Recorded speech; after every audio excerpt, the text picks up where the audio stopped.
Now, kung involved nga talaga si PBBM, bakit siya push ng investigation?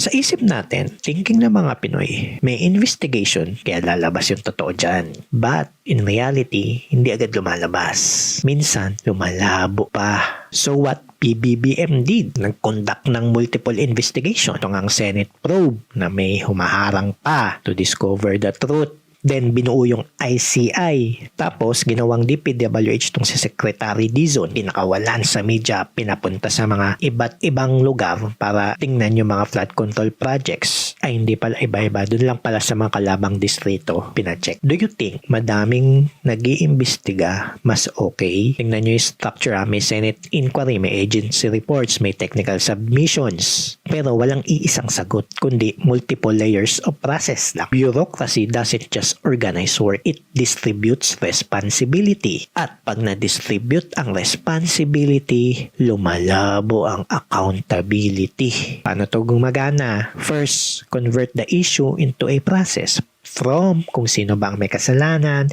to ano ba ang findings ng committee.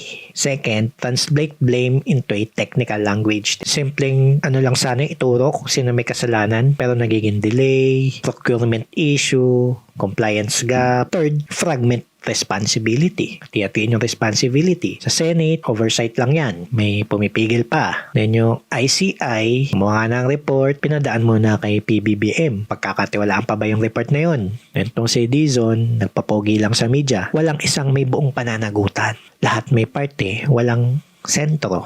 Sino ba talaga yung nasa sentro? Sample, yung Mama Sapano clash. Ano nangyari doon?